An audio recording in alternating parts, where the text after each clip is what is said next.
Star, the greatest hero any world has ever known. Captain Star journeyed the universe in his ship, the Boiling Hell. His orders, to discover new worlds, name them after himself, and then sell them things.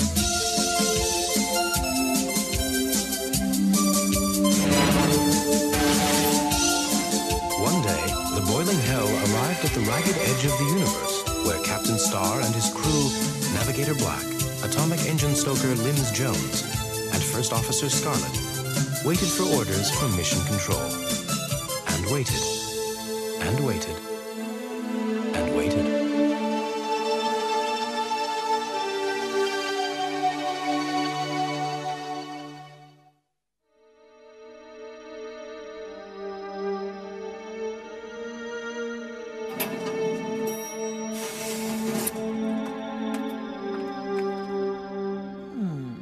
Strange.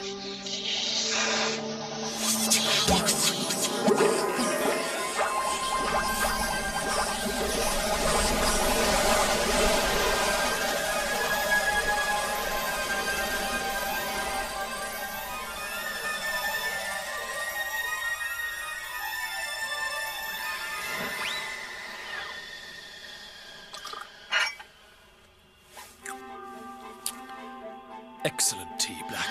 Oh, thank you, Captain. Good morning, Captain Star. Navigator Black. May I offer you fresh undergarments? Good morning, Jim Bob. Oh.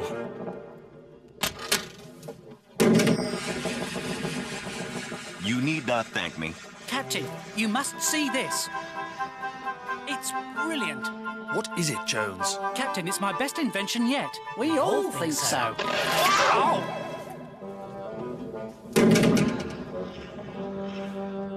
Behold, Captain, you too, Black. What is that ridiculous-looking thing? The Jim Star musical mood belt. Ridiculous name as well. Jones, what exactly does this thing do? I thought you'd never ask, Captain. I knew he'd ask. You never did. Easy to use, simple to fit. Look. What do you think you're doing? Get this off me. The mood belt detects the wearer's most powerful negative emotions, like anger or fear, irritation, depression. Take this off me, Jones, right now, or I might become very angry. Wonderful, Black. Then the mood belt immediately surrounds you with powerful, mood-altering music.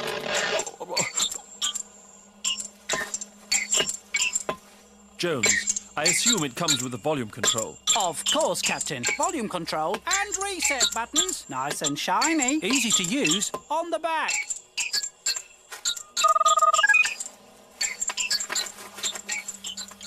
Captain, the strangest thing just happened with my mutant flowering thorny bush. Whoa! Jim Bob Bob, when I wish you to launder my underthings, I will hand-deliver them to you. Do you understand? I understand. You do not appreciate springtime fresh undergarments. Oh, Captain, they'll love these. On planet Jim Star 286, they're always in a bad mood. Might I suggest a tiny little sales trip? A sales trip? Intriguing idea, Jones. But we can't leave the planet. We must stay here and wait for orders. The captain's right, Jones. We must stay here and wait for orders. Actually, Captain, the ship is due for its 6-month in-flight checkup. True. And without the checkup, the warranty will lapse. But we're supposed to be waiting for... Silence! What's that sound? It smells and sounds like...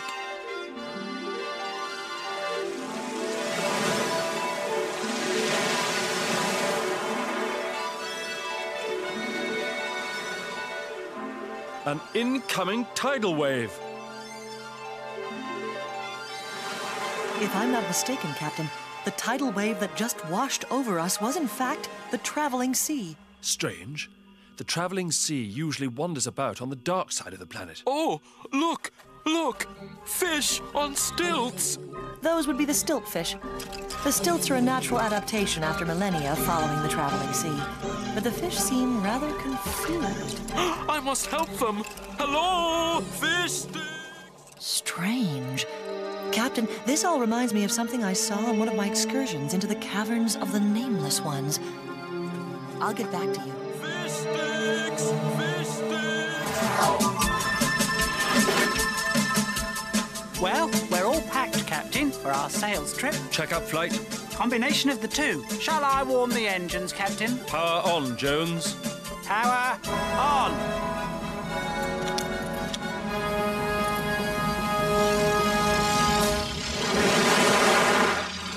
Jones, the salt water of the travelling sea has damaged some of the engine components. We must strip, clean, and lubricate. Yes, of course, Captain. Good thing we stripped the engine, Captain. The sluice gate is loose. Nothing worse than a loose sluice gate. Needs to be nice and tight. Quite. It's the sluice spring, Captain. It's loose too. Too loose. Because it's too used. No spring at all. A good soaking should tighten it up, Jones. Captain, look. They're just babies, and I've imprinted them. I'm their mother. They'll follow me anywhere.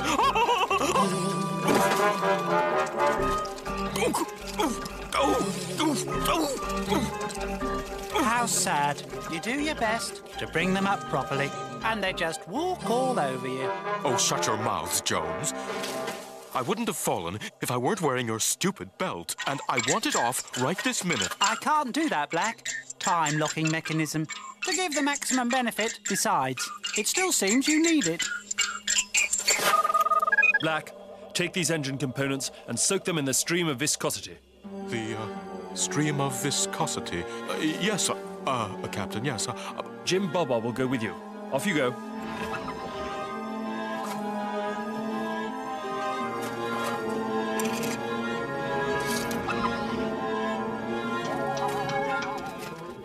Here, Black, pay special attention to this spring for the sluice.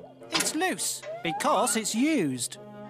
What? We don't have a new spring, only the used spring. And the used spring is loose, but a good soaking should tighten it up. What?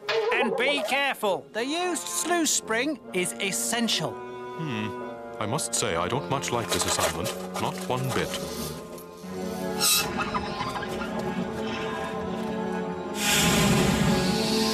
Oh, I don't like this. Fall into one of those blinking holes and you'll never be seen again.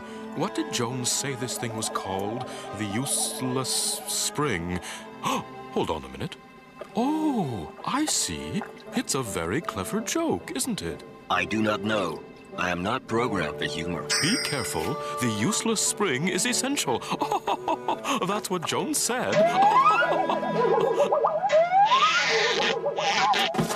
Now the essential useless spring will never be seen again. No, it will not.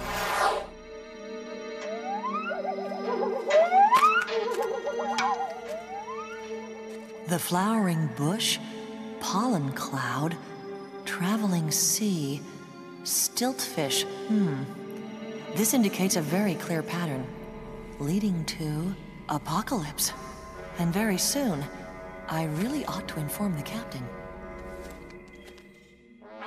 Oh, dum-de-dum-de-hum-de-hum-de-hum-de-hum.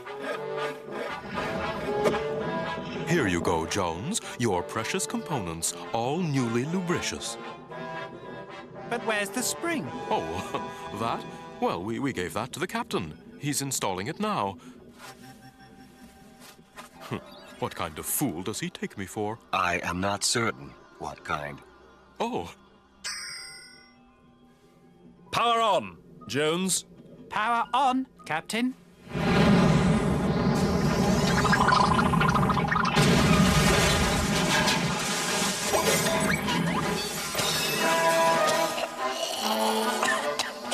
Captain, I don't understand. What could have happened? A rather large explosion, Jones. And the only reason for an explosion of that magnitude would be a missing sluice spring. But Navigator Black said he gave you the spring, Captain. And that you installed it. Then perhaps Navigator Black has an explanation. Well, you see, Captain, I thought Jones was playing a trick on me. I thought he said it was a useless spring. A used sluice spring. Well, you see how I could misunderstand. Not really, Black. Well, is the ship badly broken? It'll take hours to repair. When you give us the spring, the ship won't run without it. Oh. Well, you see, I kind of threw it away, and it kind of fell into a blinking hole. What? We're stranded. Stranded forever. Well, at least we're sure to be here when our orders arrive. No reason to perspire excessively, Jones. Radio for a new spring. It will arrive in a few weeks. Things could be worse. Captain, a huge comet is due to strike the planet within 2 hours. We'll all be killed unless we take off in the ship immediately. Captain, can we sweat now? Permission granted, Jones. This comet appears every 1,500 years, each time passing closer. A minor collision wiped out the most recent civilization here on the nameless planet. This time, it'll be a direct hit. And we'll be wiped out because he threw the spring away. Because I thought it was... It's not how we got into this predicament that's important. It's how we get out of it. Captain, I'll investigate the area surrounding the field of blinking holes. Perhaps the spring wasn't actually swallowed. Very good, Scarlet. Jones and I will work on fashioning a replacement spring. But, Captain, don't you want me to do anything? Why don't you prepare lunch? Captain, I'm not sure lunch is feasible. If we haven't escaped the planet, we'll be burnt to a crisp by lunchtime. Just a light snack, then.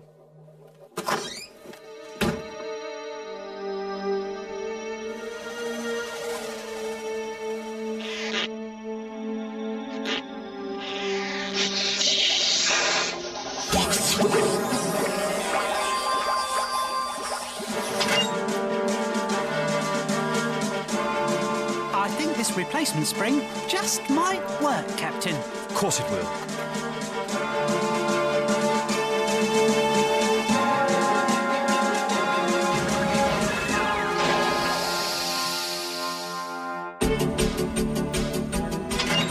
We've got it this time, Captain. Of course we do.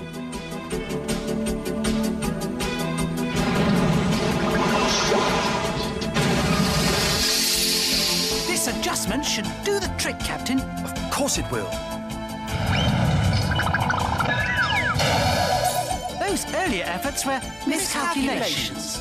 The ultimate solution I now hold in my hands. Of course you do. There's a very slight chance that this one might work, Captain. Do you really think so?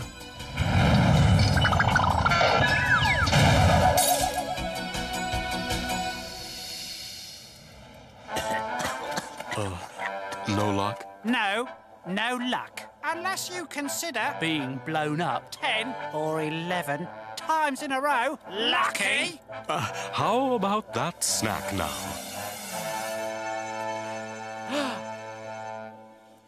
I'm afraid there's no hope of retrieving the spring. This is all your fault, Black. You deliberately sabotaged this trip. Sabotage? Oh, Jones, you're always exaggerating things. Exaggerating? You've doomed us to a fate worse than death. Well, not worse than death. Simply death. There, you see. Oh, let go of me, you maniac. Oh! You first! Oh, no! You have more hands. You first. You first! Oh. I'm ashamed of you both. Navigator Black, you go directly to my office for an emergency therapy session. Ha, ha, he, you're in therapy. And I'll see you, Jones, in exactly 1 hour. Me? There's nothing wrong with me. Me neither. Nor me. Better make it 20 minutes. We'll probably be dead in an hour.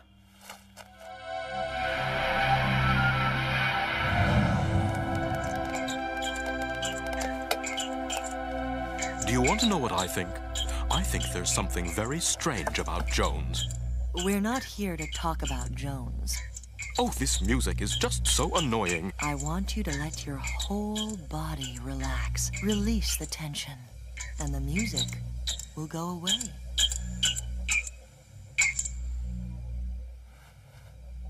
Now tell me how you're feeling. Much better now. Why? Well, a comet is about to strike the planet. There's an excellent chance we'll all be incinerated in a firestorm more terrible than you could possibly imagine. Oh.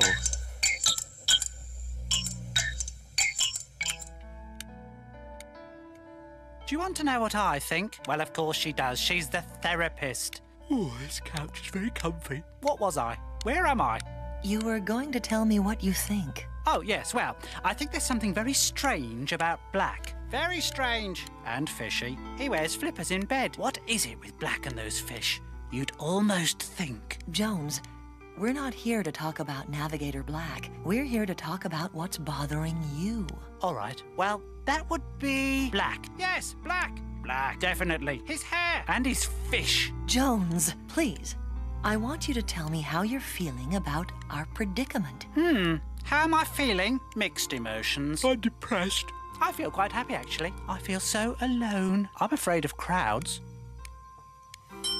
Time's up. It's only been 3 minutes. From now on, I think we'll book you in one head at a time. Oh, Captain, is there something you needed? Well, yes, Officer Scarlet. Actually, I've come to see you. Professionally, of course. Of course. It's not that I'm worried about failing. It's simply not possible for me to fail. I suppose I'm worried about worrying about failing. Captain, I have no doubt you'll come up with a solution, that you'll save us all. But in the meantime, just in case these are our last minutes together, you and I, isn't there something you'd like to do or say? Bodies have an effect on one another, haven't they? Oh, yes, they have, Captain. An attraction, a gravitational effect. Bodies pulling towards each other, drawing ever closer. Yes, Captain.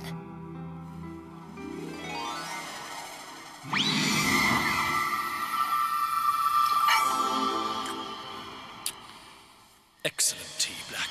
Oh, thank you, Captain. Isn't there something you'd like to say to me, Captain? Yes, there is. Then say it. You're a good man, Scarlet.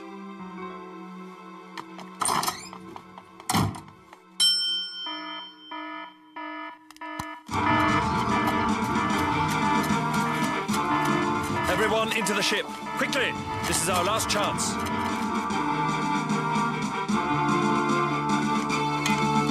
Captain, might I ask exactly what is going on? I have rigged yet another replacement spring, and we're about to fire up the ship's engines. Captain, that will only lead to another explosion. Precisely, Jones. Power on!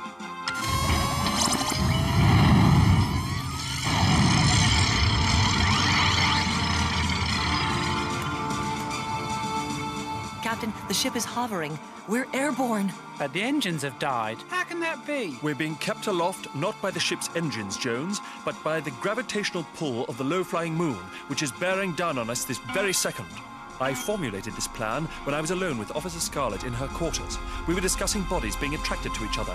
Captain, we are almost directly in the flight path of the low-flying moon and will be destroyed in a few moments, unless you have a further plan you haven't informed us of. Of course I have. Everyone to the nose, immediately! We should now be slightly off the moon's flight path, just enough for a very glancing blow to put the rest of my plan into motion. No, Captain. I'm afraid now we are directly in the path of the moon. We should be destroyed in approximately 20.45 seconds. Oh, I hate this thing. Of course, Black! The moon belt! That contraption must weigh 3 or 4 kilos, enough to throw off my calculations. I'll look after it for you, Captain. You mean you could have taken it off any time?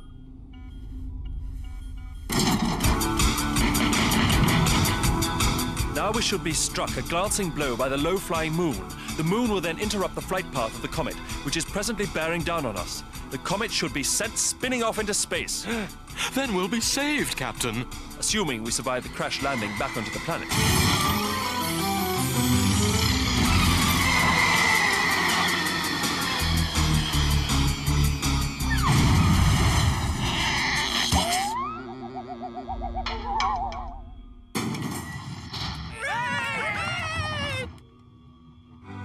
Yes, Captain.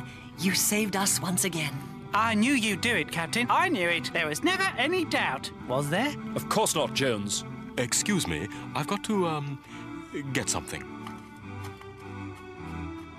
This calls for a celebratory change of undergarments. Jones, I want that robot reprogrammed at once. Excuse me, won't you? They seem to be acting rather strangely, and walking strangely too. Yes. Captain, I hate to bother you, but apparently there's been a small mistake. It seems that Jim Bob gave me your undergarments, and, well... I was wondering. I noticed these to be somewhat different from my usual undergarments. More like women's undergarments. Yes, Captain. I suppose you'll be wanting these back then. I found the thing! I found the spring thing! But how is that possible? It was virtually irretrievable. I'll tell you what happened. You see, Perhaps the impact of the ship's crash landing initiated a land tremor great enough to cause the blinking hole to spit the spring back up. yes, that's what happened. Brilliant, Captain. Well, yes. But then where is it, Black?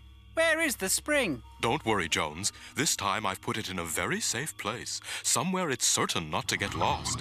Navigator Black, you are long overdue for a change of undergarments. Wait!